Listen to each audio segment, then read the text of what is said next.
అందరికీ నమస్కారం. ఈ రోజుల్లో ఒక నెల 2 నెలల నుంచి అప్పాజీ అప్పాజీ అప్పాజీ మల్లికార్జున ముత్య అని చెప్పేసి మనకు బాగా పేరు వినిపిస్తుంది. అట్లా వినిపించడం వల్లనే మా దగ్గర దాకా వచ్చింది. అయితే మేమేం చేసినామంటే నిజమా ఫేక్ అని చెప్పేసి నేను మా తమ్ముళ్ళు ఇద్దరు కలిసి మా బావ కలిసి అక్కడ వెళ్ళడం జరిగింది. ఎవరి దగ్గరికి? అప్పాజీ దగ్గరికి. గూగుల్ మ్యాప్లో పెట్టుకున్నాము, తన్నట్టు ఉండేసి బయలుదేరిపోయినాము. పోయిన వాడి పోయేసరికి అప్పాజీ గారు లేరు. సరే అని చెప్పేసి మేము అప్పాజీ గారి గురించి వెయిట్ చేసుకుంటూ ఉన్నాము. మద్బుల 5 గంటలకు వెళ్ళినాము అక్కడికి. 5 గంటలకు వెళ్తే దగ్గర 12 అవర్స్ 15 అవర్స్ వెయిట్ చేసినాం అప్పాజీ గురించి. నైట్ 12 o'clock వచ్చిండు. వచ్చిన వెంటనే దగ్గర అక్కడ ఒక 200-300 మంది దాకా ఉండే మేము వెళ్ళిన రోజు. వెళ్ళిన తర్వాత వెయిట్ చేసినాం. మా నంబర్ వచ్చేసింది. నంబర్ అంటే ఏముండదు, ఒక రూమ్లో 50-60 మందిని ఒక దగ్గర పెట్టేసి అప్పాజీ గారు నిలబడతారు ముంగట. నిలబడితే మేమేం చేసినామంటే, అది ఇంకొకటి ఏంటంటే, మేము ఎవ్వరంగా మా పేర్లు పెట్టి పిలుచుకోలేము. నన్ను అన్న అంటారు, నేను మా బావని బావ అంట, మా వాడిని తమ్ముడు అని అంటూ పిలుస్తాం, బ్రో అని అన్ను. ఏడా మేము ఎందుకు తెలివితోనే చేసినామంటే, మన పేర్లు పెట్టుకొని పిలుచుకుంటే ఆయన వాళ్ళు వింటారా అని చెప్పేసి మేము ఏడా పేర్లు పెట్టుకోలేము, పిలుచుకోలేము. అదొకటి. తీరా అప్పాజీ రాగానే ఇక్కడ పోయేసి వచ్చిండు. పోయి రాగానే బండి దిగేసి వచ్చి ఫ్రెష్ అప్ అయ్యి డ్రెస్ వేసుకొని ఒక రూమ్లో నిలబడ్డట్టు. లేట్ అయిపోయింది కాబట్టి, వెయిట్ చేసింది కాబట్టి దబదబా చెప్పిన తర్వాత మా నంబర్ వచ్చింది. కొంతమంది చెప్తుండు, మేము చూసిన తర్వాత ఏమైందంటే, ఆయన వచ్చిండు, చూడడం స్టార్ట్ చేసిండు. మేము పోయినాం, మా 3-4 మా తర్వాత ఫస్ట్ ముందు చూసిన తర్వాత మా నంబర్ వచ్చింది. ఫస్ట్ మా బావది వచ్చింది నంబర్. పోయి నిలబడ్డాడు. ఫోన్ అడిగాడు. ఫోన్ ఇచ్చినాం. ఫోన్ ఇవ్వగానే వాళ్ళ ఫ్యామిలీ ఫోటోలో మా బావ, మా చెల్లె, వాళ్ళ 2 పిల్లలు ఉన్నారు. చూసి లవ్ మ్యారేజ్ అనేది అని అన్నాడు. అయితే లవ్ మ్యారేజ్ అని చెప్పిండు. గుంజి పచ్చకాడు కొట్టి నువ్వు లవ్ చేసింది ఏ అమ్మాయిని, పెళ్లి చేసుకుంది ఏ అమ్మాయిని అని అడిగిండు. అయితే నాకు ఈ కళ్ళు ఇట్లా ఒకటేసారి నాకు గూస్ బంప్స్ వచ్చినాయి. ఎందుకు వచ్చినాయి అంటే, మేము ఏదైతే జర్నీ చేసినప్పుడు మా చెల్లె గురించి, ఏంది బావ నువ్వు మా చెల్లెని పెళ్లి చేసుకుని ఇట్లా టార్చర్ పెడుతుంది ఫోన్ చేసి, అది ఇదని చెప్పడం జరిగింది. మా బావ ఏం చేసిందంటే, బావ బొమ్మల మధ్యలో అండర్స్టాండింగ్ ఉంటుంది కాబట్టి, లేదు బావ నేను చేసుకున్నది లేకుండా ఇట్లా వేరే అమ్మాయిని లవ్ చేసిన, ఏదో ఇట్లా ఏదో మిస్టేక్లా మళ్ళీ మీ చెల్లె తగిలింది, ఈమెయిల్ లవ్ చేసి పెళ్లి చేసుకున్నా అని చెప్పిన తర్వాత నాకు పెళ్ళయ్యే ముందు కూడా ఒకరోజు ముందు అమ్మాయి ఫోన్ చేసింది. ఫస్ట్ లవర్, నేను విడిపోదాం అనుకున్నా, పెళ్ళి ఆపుతా అనేది ఆ పిల్ల వచ్చి అని చెప్పి స్టోరీ మొత్తం నాకు చెప్పిండు మా బావ. అయితే నిజమా అని చెప్పేసి నేను నడుచుకున్న డ్రైవింగ్లో అవుతుంది, మా మీటింగ్ అవుతుంది మా ఇద్దరిది. సరే అని చెప్పి మేము పోయిన తర్వాత అప్పాజీ నోట్లోకి వెళ్ళి సేమ్ అదే వచ్చింది. నువ్వు ఒక పిల్లని లవ్ చేసినావు, ఇంకో పిల్లని పెళ్లి చేసుకున్నావు. మా బావ ఏం చేసిందంటే, వాళ్ళ ఫ్రెండ్ ఉంటాడు కిరణ్ అని చెప్పేసి, నా దగ్గరికి వచ్చిండు. కిరణ్ ఇది ఇట్లా ఆటో నడిపిస్తున్న బావ మా ఫ్రెండ్ది, డైలీ 2-3 వేలు వస్తున్నాయి మంచిగా అని చెప్పి ఆయన ఫోన్ తీసి అన్నీ చూపించడం జరిగింది. నాకు ఒక 2 నెలల కింద ఏం చేస్తున్నావు బావ డ్యూటీ అని నాకు చూపించింది. ఇట్లా కిరణ్ అని వాడు నాకు తెలుసు, వాళ్ళ ఫ్రెండ్, ఆటో నడిపించడం చూపించిండు. తీరా అప్పాజీ గారు ఏమన్నారంటే, ఇది మా బావను ఒకటి కొట్టినాక పెళ్లి చేసుకుంది అది అని చెప్పేసినాక కిరణ్ యారు అని అడిగిండు. అంటే మా బావ ఏం చేసిండు, నాకు తెలియదు అని అన్నాడు. ఎందుకు అన్నాడు అంటే, అతను టెస్ట్ చేద్దామని చెప్పేసి మళ్ళీ ఇంకొక పచ్చకాడు కొట్టిండు చొప్ప మీద. కొట్టేసి ఏం చేసిండు అంటే, నువ్వు మొన్నటిదాకా ఆటో నడిపించినావు కదా మీ ఫ్రెండ్ది, కిరణ్ అంటే తెలియదా నీకు అని అడిగింది. అది మా బావ ఉండేసి మా ఫ్రెండే అన్నాడు. నువ్వు వాడిని నమ్మి మోసపోతున్నావు, వాడిని నమ్మకు, వాడు దొంగ, వాడితో దూరం ఉండని చెప్పడం జరిగింది. దాని తర్వాత ఏమైంది, మా బావ అసలు షాక్. అసలు ఆయన ఇట్లాంటివి నమ్మడు. నాకు భయం అవుతుంది. అరే అమ్మ, అసలు నేను చెప్తున్నా కదా, లిటరల్లీ నేను మొత్తం ఇట్లా షాక్లు ఉన్నా నేను. అది అతను అయిపోయినాక కిందికి వెళ్ళని చెప్పిండు. మా వాడు కిందికి వచ్చేసి తర్వాత మా ఇంకొక తమ్ముడు బాబు అని చెప్పేసి ఆ అబ్బాయి పోయి నిలబడ్డాడు. నిలబడంగానే ఫోన్ చూసి బాబు ఎవరు అంటే నేనే అని చెప్పిన తర్వాత టక ఫోన్ నెంబర్ చెప్పిండు. ఆ ఫోన్ నెంబర్ ఎవరిది? బాబుది కాదు. ఆ ఫోన్లో నంబర్ లేదు, ఏం లేదు. బాబు వాళ్ళ అమ్మ ఫోన్ నెంబర్ చెప్పిండు. ఆమె ఏడుంది, హైదరాబాద్లో ఉంటుంది ఇంట్లో.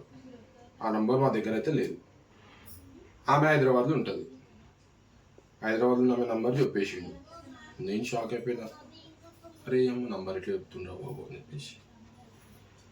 వాడికి డ్యూటీ లేదు, వాని పెళ్లి గురించి ఆలోచిస్తుండు. అది ఇది అని చెప్పేసి అతని గురించి కూడా చెప్పేసి, సరే ఏదైనా మన దగ్గరకు వచ్చేదాకా మనకు కూడా ఉండదు అని చెప్పేసి తర్వాత నెంబర్ నాది వచ్చింది. ముగ్గురం ఒకటేసారి చూపించుకొని జరిగింది. నేను పోయి నిలబడ్డా ముంగట. యా ఊరు అని అడిగితే హైదరాబాద్ నుంచి వచ్చిన అని చెప్పిన. ఫోటో ఇచ్చిన, ఫోటో తీసి రెడీగా పెట్టేసుకున్నాం. నాది, మా భార్యది, మా పిల్లలది పెట్టుకున్నాం. చూసిండు. అందులో మా భార్య ఫోటో, నా ముగ్గురు పిల్లల ఫోటో, మా అమ్మ ఫోటో, నా ఫోటో. మా ఫాదర్ ఫోటో అయితే లేదు.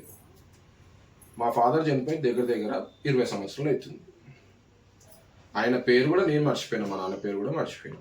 అసలు ఎప్పుడు ఫ్యామిలీలో తీయడం కానీ జరగదు. అలాంటిది సత్యనారాయణ ఓర్ అని అడిగాడు. నేను షాక్. అమ్మ 20 సంవత్సరాలు అసలు నాకు చెప్తున్నా కదా, కళ్ళల్లో నీళ్ళు వచ్చేసినాయి. మా తండ్రిని గుర్తు చేసి మా డాడీ, మా నాన్న అని చెప్పిన. రాజు ఎవరు అని అడిగాను. నేనే అని చెప్పిన. చెప్పగానే ఏం చేసిండంటే నేను చేసిన పనుల గురించి చెప్పిండు, నేను చేసిన బిజినెస్ల గురించి చెప్పిండు. నేను రీసెంట్గా లాస్ట్ ఇయర్ బిర్యానీ పెట్టిన, ఆ బిర్యానీ షాప్ నడవదు అని చెప్పేసిండు. నేను ఎన్ని లక్షల అప్పులున్నో చెప్పిండు. ఇవన్నీ చెప్పిన తర్వాత నేను చెప్తున్నా కదా, దేవుడు అని ఫిక్స్ అయినా. ఎందుకంటే చాలా దగ్గర తిరిగినాం మేము. ఆ గుడి అనగా ఈ గుడి అని చెప్పి మస్తు దగ్గర తిరిగినాం, మస్తు డబ్బులు ఖర్చు పెట్టుకున్నాం. ఆ మంత్రాంతానికి పోయినాం, ఇక్కడ పోయినాం, ఎక్కడెక్కడో తిరిగాం. నేను తిరిగిన ప్లేసులు లేవు. కానీ ఒక వ్యక్తి పైసలు తీసుకోకుండా, ఏం తీసుకోకుండా, సేవ చేసుకుంటా చెప్పడం జరుగుతుంది. తర్వాత ఏం చేసినాము, మేము ఆ రోజు పొద్దుంతున్నాం కదా, వాళ్ళని నీళ్ళని అడిగేసి ఎంక్వైరీ చేసుకుంటే దేవుడు అనే చెప్పారు. మంచి వ్యక్తి, డబ్బులు తీసుకోవడం అని. అది చెప్పిన తర్వాత నాలుగు సార్లు వెళ్ళిన. ఎప్పటికి నేను అక్కడికి అప్పాజీ గారి దగ్గరికి 4 సార్లు వెళ్ళిన. రూపాయి కూడా ఇవ్వలేదు. నిత్యాన్నదానం చేస్తాడు. లీడర్లు వస్తారు, పెద్ద పెద్ద వాళ్ళు వస్తారు. ఇప్పుడు ఈ మధ్యలో ఏమవుతుందంటే కొన్ని టీవీ ఛానళ్ళు అప్పాజీ మోసం చేస్తుండు అని చెప్తుంది.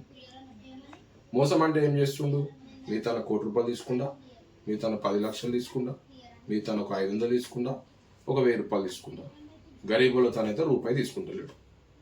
సరే మరి పెద్ద పెద్ద వాళ్ళ ఇంటికి వెళ్తే వాళ్ళు మన బహుమానం ఇస్తే తీసుకుంటలేదు దేవునికి ఎరుగు. కానీ కొన్ని ఛానల్ ఏం చేస్తున్నాయి అంటే అప్పాజీ ఫేక్ అని చెప్తున్నాయి. మీకు ఏం కావాలి, మీ టీఆర్పీకి పెరగాలి. అప్పాజీ దగ్గర 2 రోజులు 3 రోజులు 10 రోజుల నుంచి వెయిట్ చేసే వ్యక్తులు ఉంటారని మీరే చెప్తారు. వాళ్ళందరినీ ఆయన వచ్చి చూడాలన్నా, మీకు ఇంటర్వ్యూ ఇవ్వాలన్నా? మీకెందుకు ఇంటర్వ్యూ ఇవ్వాలి? సరే నీకు బాధ ఉంది కదా, నువ్వు పోయి ఆయన ముంగర నిలబడి నీ బాధ ఏందో చెప్తాడు, నీ గురించి చెప్తాడు.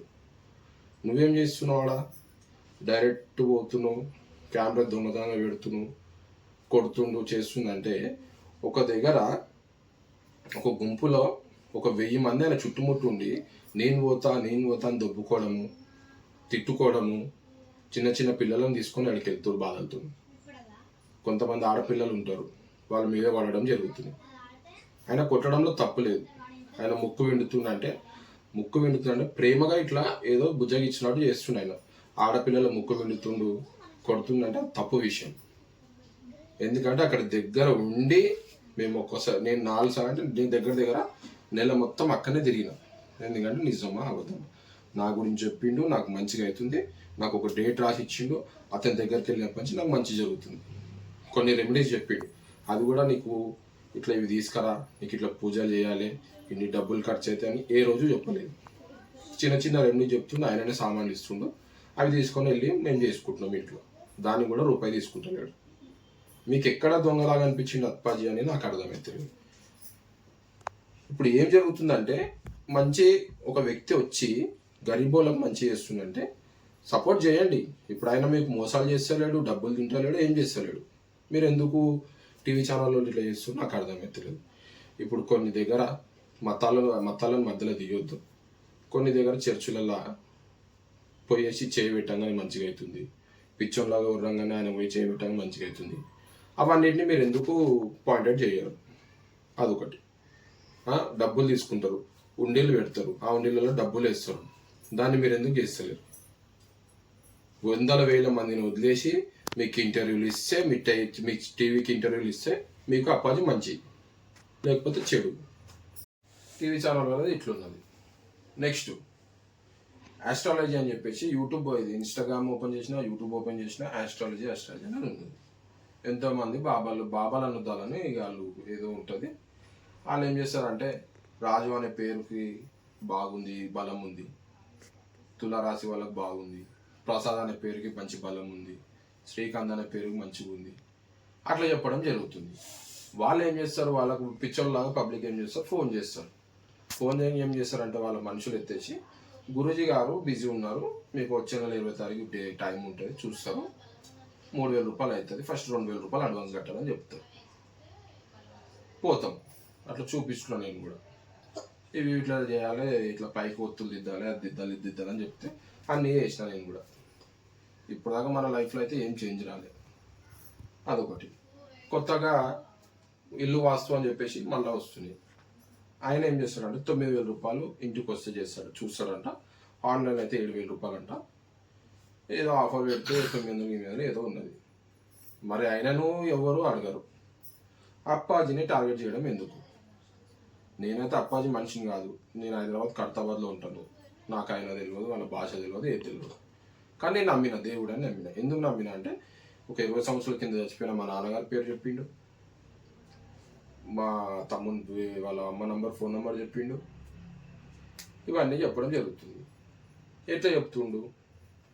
ఒకవేళ మన ఏదన్నా మనం అడిగి పోతే ఏదైనా సెన్సార్లు పెట్టినా మన ఫోన్ నెంబర్, మన ఆధార్ కార్డు ఏదైనా చూసి చెప్తుంది అనుకుంటే, మా నాన్నగారి పేరు ఎట్లా చెప్తాడు? 20 సంవత్సరాలు చచ్చిపోయిన ఆయన పేరు, వాళ్ళ ఫోన్ నెంబర్, వాళ్ళ అమ్మ ఫోన్ నెంబర్ ఎట్లా చెప్తాడు? కొన్ని ఇవన్నీ మీరు అర్థం చేసుకోవాలి. డబ్బులు తినటోడైతే, అక్కడ నేను చెప్తున్నా, డబ్బులు తినటోడైతే అప్పాజీ 100 రూపాయలు కాదు కదా, 500 రూపాయలు టోకన్ రాసిన తీసుకునే పబ్లిక్ ఉన్నది. పెద్ద పెద్ద రాజకీయ నాయకులకు తెలివి లేదా? కోట్ల రూపాయలు పెట్టి ఎలక్షన్లలో గెలిచే నాయకులకు తెలివి లేదా? అంత ఎట్టిగా పోతారా? ఆయన మహిమ తెలిసింది కాబట్టి పోతారు. టీవీ ఛానల్ వాళ్ళు ఏం చేస్తున్నారంటే, వాళ్ళకు అప్పాజీ గారు ఇంటర్వ్యూ ఇస్తలేడని చెప్పేసి, టైం ఇస్తలేడని చెప్పేసి, మేము వచ్చినాం 2 గంటలు నిలబడ్డాం, 3 గంటలు నిలబడ్డాం, మాకు టైం ఎందుకు ఇవ్వడంటే, ఆడ 1000 మంది నిలబడతారు ఆయన దర్శనం కోసం.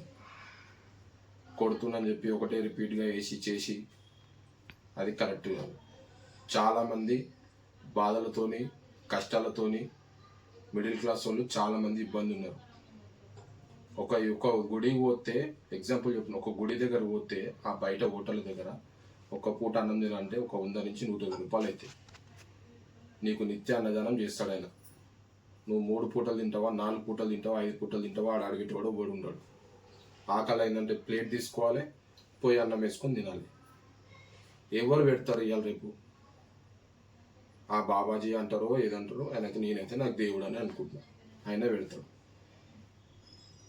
మీరు ఏం చేస్తారంటే, ఇట్లాంటి ఫేక్ న్యూస్లు నమ్మకండి. నేను ఒక కామన్ మ్యాన్గా, ఒక కష్టాలు ఉన్న వ్యక్తిగా, నేను బాధలు అనుభవిస్తున్నాను కాబట్టి, ఆయన నమ్మిన కాబట్టి, నాకు ఒక డేట్ ఇచ్చిండు, ఆ డేట్లో బట్టినే నాకు కొంచెం కొంచెం మంచి జరగడం జరుగుతుంది, నాకు మంచిగా అవుతుంది కాబట్టి నేను నమ్ముతున్నాను. నమ్మే వాళ్ళు నమ్మండి, నమ్మని వాళ్ళు నమ్మకండి. ఆయన ఎవరిని నమ్మమని చెప్పి చెప్తలేడు. ఇంకోటి ఇన్స్టాగ్రామ్ పేపర్లు అంటిస్తుండు. అది అంటిస్తుంది అంటే, అది ఆయన ఉన్నాడా లేడా అని చెప్పేసి అందులో ఆ ఇన్స్టాగ్రామ్ ఐడిలో అతని గురించి అప్డేట్ దొరుకుతుంది, అప్పాజీ గారి గురించి. దానికోసం పెడతారు. దాన్ని కూడా ఎవరైనా బాబాజీ ఇట్లా పెడతారా అట్లా పెడతారా అని చెప్పేసి ఫేక్ న్యూస్లు చెప్తున్నారు. దయచేసి నేను చెప్పేది ఏంటంటే, నమ్మకం ఉన్న వాళ్ళు వెళ్ళండి, నమ్మకం లేని వాళ్ళు వెళ్ళకండి. అతన్ని ట్రోల్ చేస్తే ఏమవుతుందంటే, ఒక గరీబోడు, ఒక కష్టాలు ఉన్నోడు, అతనికి ప్రాబ్లం సాల్వ్ కాకుండా అయిపోతుంది మీరు చేసే ఫేక్ న్యూస్ వల్ల. మీరు వెళ్ళి అతన్ని నమ్మి మీరు చూపించుకుంటే మీకు మంచి జరుగుతుందా జరగదు అనేది దేవుడు ఎరుగు. కానీ నేనేమంటున్నానంటే, అప్పాజీ మాత్రం దేవుడు అని నేను అనుకుంటున్నాను. దయచేసి పెద్దవాళ్ళకు కాదు, నా వీడియో చూసిన వాళ్ళందరికీ చెప్తున్నాను, నాకు ఎవ్వరు ఏది కాదు, నేను నా మనస్ఫూర్తిగా నేను నమ్ముతున్నా కాబట్టి ఈ వీడియో తీయడం జరిగింది. నేను నమ్ముతున్నా, నా ఇమ్మడి వచ్చిన వాళ్ళు కూడా నమ్ముతున్నారు. నేను 4 సార్లు వెళ్ళినా 4 సార్లు నా బండిలో పెట్రోల్ పోసుకొని పోయినా కానీ ఏ రోజు మాత్రం ఏ ఒక్కరికి డబ్బులు చేయలేదు. ఇది ఒకటి గుర్తుపెట్టుకోండి. కామన్ పీపుల్కు మంచిగా అవుతుంది, బీద వాళ్ళకు మంచిగా అవుతుంది. నేను నమ్మేది ఒకటే, అప్పాజీ దేవుడు. దయచేసి నా మాట నమ్ముతారని అనుకుంటున్నాను. జై హింద్, జై అప్పాజీ.